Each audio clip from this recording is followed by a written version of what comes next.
చాలామంది చదువుకునే పిల్లలైతే ఈ మధ్య కాలంలో ఆత్మహత్య చేసుకునే ఇన్సిడెంట్స్ అయితే చాలా అంటే చాలా పెరిగిపోయాయి. ఎందుకంటే చదువు ఆహ్, అంత స్ట్రెస్ ఇస్తుంది అనే దానికి ఎగ్జాంపులే ఇట్లాంటి ఇన్సిడెంట్స్ అనుకోవచ్చు. కానీ రోజు ఇట్లాంటి వార్తలు విన్నా సరే మరి పిల్లలు ఎట్లా ఉన్నారు? ఏంటి మరి తల్లిదండ్రులు అడగట్లేదా? లేకపోతే కాలేజ్‌కెళ్తుంటే కాలేజ్ యాజమాన్యం అడగట్లేదా?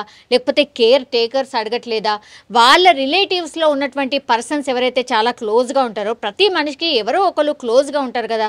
వాళ్ళకి కూడా చెప్పలేని పరిస్థితుల్లో ఎందుకు వెళ్ళిపోతున్నారు? ఇంత మానసిక క్షోభకు గురై చాలామంది టీనేజర్సే ఆత్మహత్య చేసుకుంటున్న పరిస్థితి అయితే కనిపిస్తోంది.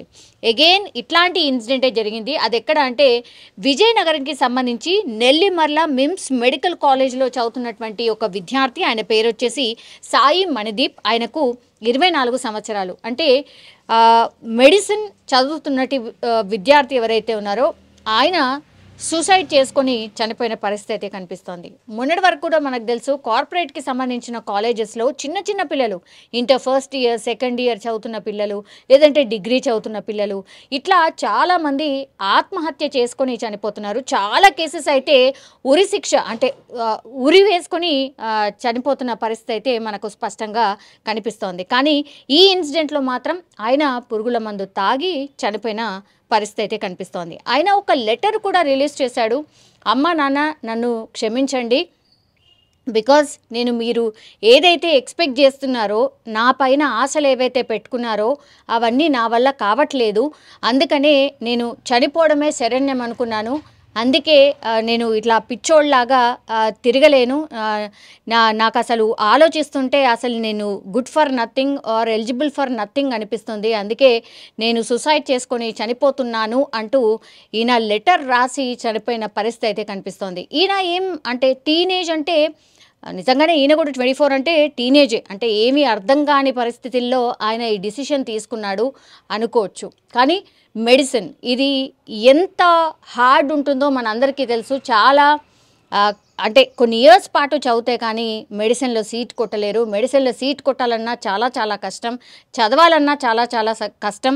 వాళ్ళకి ఎగ్జామ్స్ ఉంటూనే ఉంటాయి. అంటే స్పెషలైజేషన్ కావచ్చు, పీజీ కావచ్చు, ఇట్లా అంటే కంటిన్యూషన్ స్టడీ ప్రాసెస్ అనమాట. ఆయన మెడిసిన్ని నేను అంటే మెడికల్ విద్యార్థిగానే ఎంబీబీఎస్లోనే నేను చదవలేకపోతున్నాను. నేను మీ అంబిషన్ని పేరెంట్స్ అనుకున్న విధంగా నేను చదవలేకపోతున్నాను. కాబట్టే నా వల్ల ఈ స్ట్రెస్ నేను తట్టుకోవడం నా వల్ల కాదు అంటూ ఆయన సూసైడ్ చేసుకున్న పరిస్థితి స్పష్టంగా ఆయన చెప్తున్నాడు.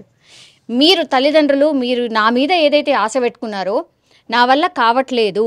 అందుకనే నేను ఇది తీసుకోలేకపోతున్నాను. అందుకే ఇంకా ఆత్మహత్యనే శరణ్యం అనుకునే నేను ఇంకా చనిపోతున్నాను అని స్పష్టంగా ఆయన ఒక లెటర్ రాశాడు తల్లిదండ్రులకి అండ్ తోబుట్టువులకి. ఆయన లెటర్ రాసి చనిపోయిన పరిస్థితి కనిపిస్తోంది. అమ్మ నాన్న మీరు నా నా తోడబుట్టువులు ఎవరైతే ఉంటారో వాళ్ళని మంచిగా చూసుకోండి. నా వల్ల అవ్వట్లేదు. మీరు ఏదైతే ఎక్స్పెక్ట్ చేసినరో అంటే నేను ఒక మంచి సక్సెస్ఫుల్ డాక్టర్గా కావాలని నా మీద ఏవైతే ఎక్స్పెక్టేషన్ పెట్టినరో అది నేను మీ కలల్ని నెరవేర్చలేకపోతున్నాను. అందుకే నేను సూసైడ్ చేసుకున్నాను అంటూ ఆయన సూసైడ్ లెటర్ రాసి చనిపోయిన పరిస్థితి కనిపిస్తోంది. ఈ ఒక్క విద్యార్థే కాదు, చాలామంది విద్యార్థులు ఈ మధ్య కాలంలో చాలా స్ట్రెస్లో ఉండి చనిపోతున్నారు. వాళ్ళని పట్టించుకునే నాదుడే లేదు.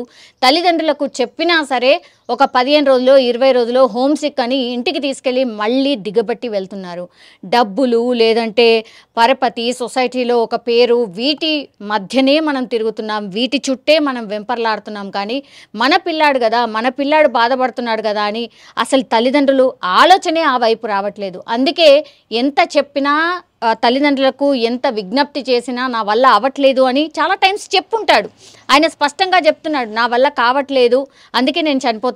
అంటే వాళ్ళ తల్లిదండ్రులకు ఆయన చెప్పే ప్రయత్నం డెఫినెట్లీ చేసి ఉంటాడు. అయినా సరే వాళ్ళ తల్లిదండ్రులు బుజ్జోగించో ఇంకేదో చెప్పో ఇంకో లాలించో మీ ఫ్రెండ్స్ ఇలా ఉన్నారు చూడు, మీ ఫ్రెండ్స్ ఇలా చదువుతున్నారు చూడు, నీకు కూడా అవుతుంది, నువ్వు ఎంత పెద్ద ర్యాంకర్వి, నువ్వు టాపర్వి కాబట్టి నీకు ఇది అసలు ఏమాత్రం కూడా ఈ స్టడీస్ నీకు చాలా తేలిక, నువ్వు కాన్సన్ట్రేట్ చేయట్లేదు అనేసి ఇట్లా మోటివేట్ చేస్తూ తల్లిదండ్రులు పిల్లల్ని మళ్ళీ అగైన్ అంటే వాళ్ళకు ఊబి, ఎవరైతే ఈ పిల్లలు చనిపోతున్నారో వాళ్ళకు ఒక రకంగా అది ఊబి అనమాట, ఊబిలోకి తోసేస్తున్నారు. సో ఇది చేయకండి దయచేసి. పిల్లలు సూసైడ్ చేసుకోవడానికి రీజన్ ఏంటంటే ఎస్పెషల్లీ కాలేజ్లో చదువుతున్నటువంటి ఎన్విరాన్మెంట్, దెన్ పోనీ కాలేజ్లో అలా ఉంది ఇంటికి వచ్చి మన బాధలు చెప్పుకుందామంటే తల్లిదండ్రులు కూడా వినే పరిస్థితి లేదు. అందుకే రెండిటి మధ్యలో నలిగిపోయి ఇట్లా చనిపోతున్న పరిస్థితి. పోనీ ఇట్లా ఉంది సిట్యువేషన్ అంటే ఎవరైనా సరే డాక్టర్ని కన్సల్ట్ చేస్తున్నారా, మీ పిల్లల్ని తీసుకెళ్ళి చూపెడుతున్నారా? అది కూడా చేయట్లేదు. కొన్ని సందర్భాల్లో చేసినా మళ్ళీ మెడికేషనో చేసిన తర్వాత అగైన్ మళ్ళీ తీసుకెళ్ళి దిగబెడుతున్నారు. లేదంటే ఒక సంవత్సరం పోతే పోయింది అని ఏ తల్లిదండ్రులైనా అట్లా ఆలోచిస్తున్నారా? ఇట్లా ఆలోచించట్లేదు కాబట్టే పిల్లలు ఇలాంటి ఆలోచన చేస్తున్నారు, చనిపోతున్నారు. పిల్లలు చనిపోయిన తర్వాత మీరు ఏం చేస్తారు? ఆయన ఉంటేనే కదా మీ సొసైటీలో పరపతో ఇంకోటో. ఇప్పుడు మీ పేరు మీదనే ఆర్ ఆయన అనుభవిస్తున్న స్ట్రెస్నే లెటర్ రూపంలో రాసి చనిపోయిన తర్వాత సొసైటీలో మీకు ఏముంటుంది, సొసైటీలో మీ గురించి ఏమనుకుంటుంది? సో అదైనా ఆలోచించండి, అట్లయినా ఆలోచించండి. సో పిల్లల గురించి అయితే డెఫినెట్లీ తల్లిదండ్రులు, ప్రతి ఒక్క తల్లిదండ్రులు ఆలోచించాల్సిందే.